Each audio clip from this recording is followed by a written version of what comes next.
What's up, y'all? Welcome to my channel, Jigs in these Wi-Fi streets. I'm Jigs. I know I look a mess. I always look a mess, and now I'm toothless, so the mess is even messier. But I ain't got no shame in my game. I'm in the building anyway, so thank you so much for clicking on my video. I'm gonna try not to be all in your faces like that, okay? I'm gonna try. I know it's distracting, but thank you so much for clicking on this video. Please check out all my other videos. If you have not subscribed, please do so. If you have already, thank you so very much. Thank you for subscribing and for hanging in there with me, because I know I'm not active as I should be. So thank you for sticking around. Okay, all of y'all check out all my other videos. Utilize the comment section. I'm always giving y'all my opinion. Feel free to give me y'all's. Share this in your spirit too, and please, if it resonates with you, give me a like. Okay, getting a like on here is like pulling fucking teeth. Shut up. Anyway, yeah, I know. Anyway, let me just jump into it, right? So it's early. Okay, I'm gonna post this when I get a chance to, because I gotta go to work. Like, I'm playing myself. I'll stay playing myself. But I'm messy. I like to start off my morning with a cup of coffee, you know. And I like to get on the blogs. Now, this is not about Blueface Jaden or Krishan. But let me just say, this is just a sidebar. It's too early. Can we get our breakfast down before these people are put like, who's sick of them? I can't. It's every day. Like, I don't need to know everything every day. But anyway, right? So I'm scrolling, and I believe, I want to say it's on Hollywood Unlocked, but it could be the Shade Room. Anyway, one of them posted a study saying that studies show that yelling at our children and the way that we speak to screaming at our children can be just as traumatic as physical and sexual abuse. Now, I'm not a mental health expert to even co-sign that. Does it sound feasible to me, like it's at the same level? No, but here's what brought me here. The comment section, right? I see a lot of people being very dismissive towards this study, joking about how they grew up getting yelled at all the time. I'm trying to look cute. It's not gonna work. It don't work. But just poking fun, right? Now, I'm an 82 baby, and I was raised by my grandmother. My grandmother was born in 1928. Her generation was spared the rod, spoil the child, but they're also old school. I'm a girl.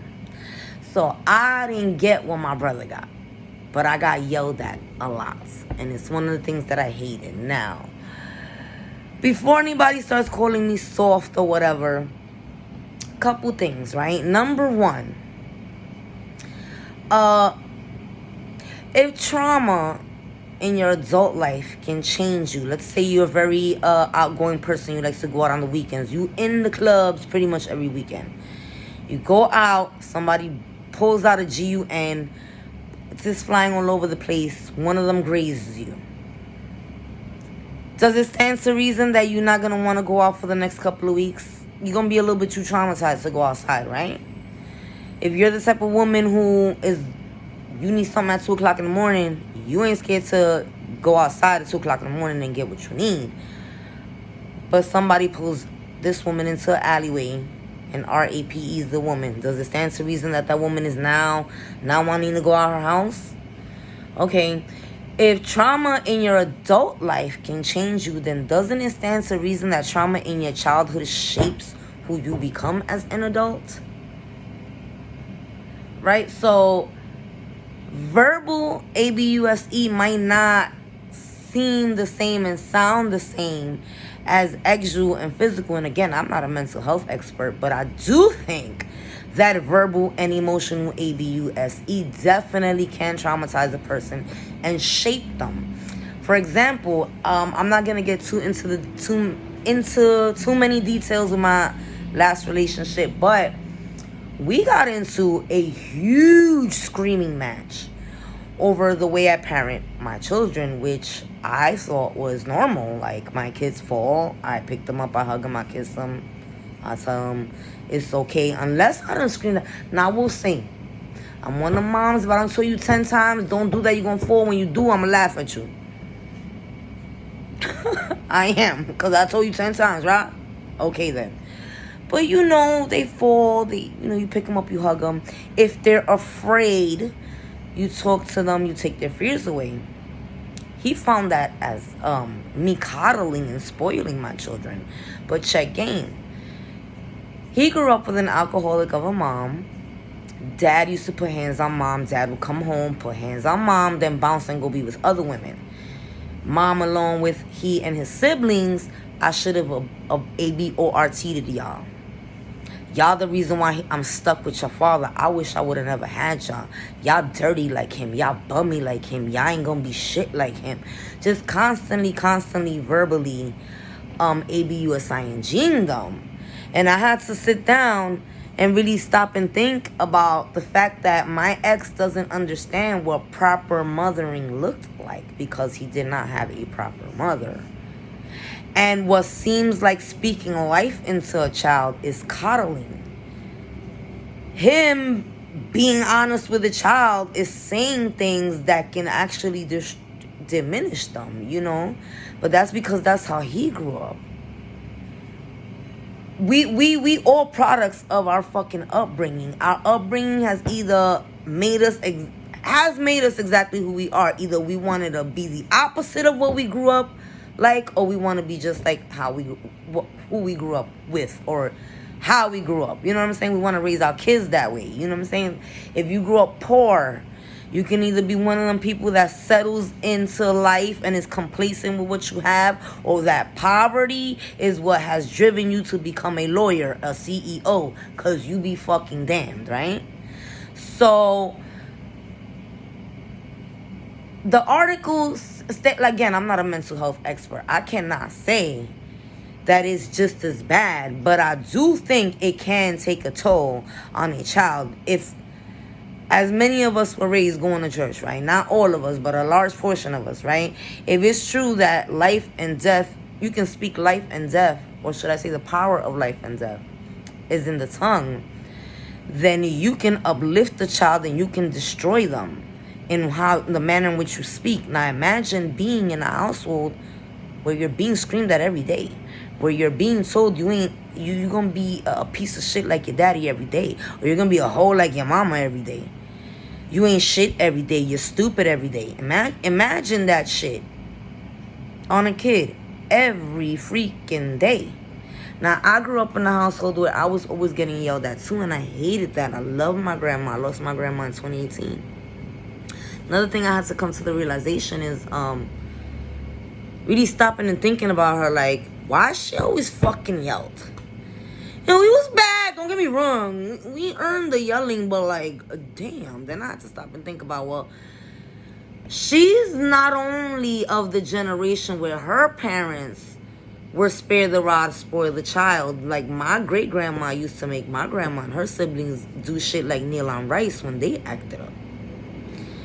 Not only did she grow up that way, so that's the only parenting she knew, but she's also of the generation where men worked and women stood home.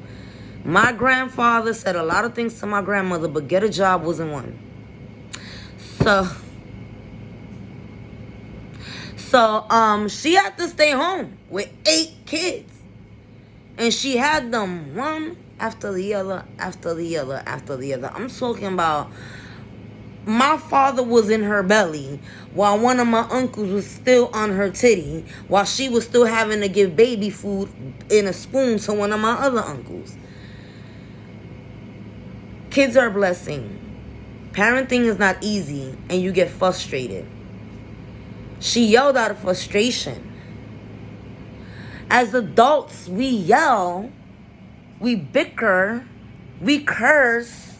Some of y'all, because I'm in control of my emotions. Some of y'all need anger management. Some of y'all outright pick fist fights, because you don't know how to deal with the situation any other way. Is there a possibility that a lot of us got yelled at just out of sheer frustration of not knowing how to parent any other way? And did we adapt that? I'll bite the first bullet. I did. Only the difference between me and my grandmother, and I love her. I take that is my queen. I miss her every day. I sunk into a real bad depression to where I wanted to take my own life after she passed away for a whole 2 years. So I'm not bashing my grandmother. I understand my grandmother. But I don't have 8 kids. And this is not the 1940s, and I'm not in the same situation as her. And there's such a thing as gentle parenting, something that was never discussed. And so I have a different, just a completely different life than her.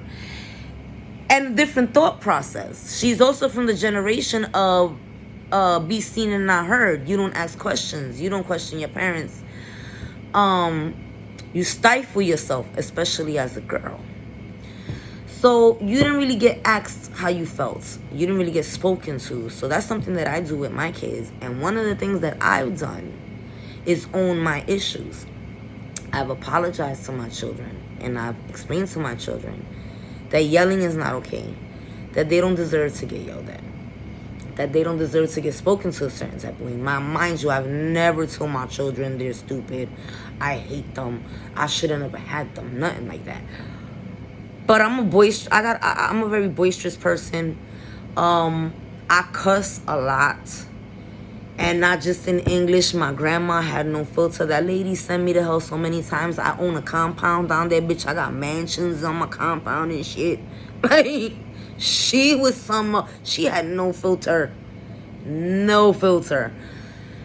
I am my grandmother's daughter. And I've had to explain to my children that the way I parent is not the right way. I parent out of frustration. A lot of us do. A lot of us yell and fight and fuss because we don't know what else to do or say to get this kid to do this one thing. Not factoring in that they're 11, and of course they fucked up. They're 11. How many times have you fucked up this year? And you're 30 what? 20 who? 40 hot? A lot of that is parenting out of frustration because we don't have no other ways to parent. And that's something for us to ponder as parents, but to be so dismissive of the trauma it can cause and the trauma yelling at a child can cause, the certain way you speak to a child can cause, minimizing that just goes to show that we're okay, not necessarily okay, but we was raised that way. It's what we know. We don't know. A lot of us don't know a different way, so it's normal to us, but it's not normal, and it can cause a lot of abnormalcy in your child. You could take what is a very sprite 7-year-old little kid who dreams of being a writer, who's gonna get rich off their writing and buy their neighborhood and make it all beautiful because they from the hood and shit. And you stupid, you dumb, you're not gonna make it in a way. You're not college material. You not. Everything you telling that child what they ain't gonna never fucking be. And by the time they're 14, they lost all of that, all them dreams. At 14. At 14, they think they ain't shit. At 14, they don't see themselves at college. At 14, they don't see themselves as a writer because you kept speaking death into that baby instead of life. So it was a little disheartening to see that. And while I understand, a part of me understands because I'm an 82 baby, like I said, it's a lot of us, my generation and older, it's what we know. People of color, I'm not trying to throw us under the bus. If you're Caucasian,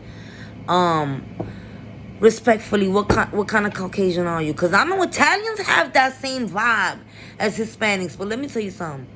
And with all due respect to the black community, because I know I ain't black, but I'm going to take the liberty of saying Hispanic, abuelitas, and black big mamas, Italian grandmas, and it's certain people of certain cultures who are grandmas. Wish the fuck we would. You understand what I'm saying? Wish the fuck Which the fuck? You know what I'm saying? So we got raised that way. Getting yelled at. And, that's like, even in our adult lives, we laughed that shit off. My cousins.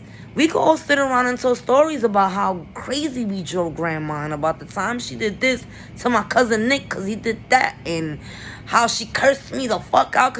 And we laugh. So that's how we was raised. And we love her. That's another thing. I think a lot of us as adults, when we sit down and we have certain conversations about our parenting, we kind of stifle ourselves when it comes to certain things because we feel like we're almost attacking our mothers or fathers, or in my case, our parental figures. It's not. It's just making sure we keep the good things of the old school and do away with the bad things. Like what's the good things of the old school? Sunday dinners. We don't have them bitches no more. What's the bad things of the old school? Dragging your own child to fucking smithereens with your mouth and breaking them down and never asking them what is really going on and never having a conversation. Sometimes something's going on in school. Sometimes something's going on with inside of themselves. And that's why they're not paying attention, and that's why they keep fucking up, or they're preoccupied mentally and nobody's asking them. When we was growing up, we didn't get asked either. It wasn't ever, is something wrong with you so much as what the fuck is wrong with you? You know what I'm saying? And even me, I laugh. But those are certain things we need to let go. And reading the comment section, I came to the realization of how many people my generation and up, we ain't let that shit go. And so we're repeating them cycles in our households and in our families. And we don't know what toll that could take on our children. We don't know, there are adults walking around with fucking anxiety caused by their own mothers and fathers. Anxiety caused by their own mommies. Ain't nobody in life do that shit. Their childhood did that shit to them. So it was a little disheartening seeing that in the comment section, but I gotta go to work. So I really can't put too much on this conversation, and I'm not gonna pretend like I'm a psychologist or a psychiatrist. I just felt in my spirit to come speak on it. 90s babies and older, right? We grew up a certain type of way. There's certain things about our childhoods that are beautiful, that we should bring into the rearing of our children. But there's a lot of shit that we need to let go. And yelling is one of them, because the reality of us yelling isn't so much that our child is unruly, but because we have no other way of speaking to this kid and maneuvering the situation and dealing with the situation. We have no tactical maneuvers. It's yelling and threats. Same way we got. We need to figure out a better way, because it can cause anxiety. It can cause low self-esteem. And that might not be your set intention as a parent, but you can cause that. Oh, but you was able to handle that when you was a kid. But babe, that's you, and you differed from your brother, your older brother, you differ from your younger brother, you differ from your sister, and you differ from your cousin. If you have 5 kids, I promise you, all 5 got different personalities, and all 5 is gonna are gonna take you 5 different ways. So, like I said, there's certain things of the old school that we need to let go. We can't just bring into the rearing of our children. Now, don't get me wrong. If your kid you got a phone call from the school that your child done called the teacher a bitch, get him. You better get him. You better get him. You know what I'm saying? But we grew up where almost every fucking little thing resulted in like every day. Every day. That shit can take a toll on a kid, and we're all different. You don't know what toll that could take on your second child versus your third child versus your first child versus your 5th child. You know what I'm saying? But anyway, let me get off, because that's all I wanted to say. I gotta go to work. I am late. I stay playing because I don't want to work. I want to hit the lotto. That's why I was going to this motherfucker late, because I don't want to even go. I don't want to go. Do you want don't want to fucking go, but I gotta go. Anyway, nice talk. I hope you understood where I'm coming from. I know I had a lot of brain farts there. I said I start my morning with a cup of coffee and the blogs, right? Don't smoke. Good talk. I hope you get where I'm coming from. I just want to say that, tell me how you feel. I know this should be a bigger and broader conversation, but I saw it. I felt in my heart. Let me just come say something, because that bothered me. Like, it's 700 and something comments, and I'm trying to find one that's like, bro, we think it's okay because we grew up this way, but it's not okay. You scream out of frustration. You scream because you don't have another way of parent, and that's just the reality. Let me go, because I'm just beating a dead horse right now. But I hope you understand where I'm coming from. I hope I did not offend anyone. And I'm already 20 minutes in and I'm about to be late. Thank you so much for clicking on this video. Let me know how you feel. If you are a mental health expert, I love when people utilize comment section to teach us a little something. Each one teach one. Don't insult, teach. Use the comment section. Let me know what you think. I would love to know expert advice on this. And I'm pretty sure anybody who comes across this video might just go to the comment section and learn something new. So utilize the comment section, yeah, and I'll see y'all in another video. I gotta go. Bye. Thank y'all for clicking on this one.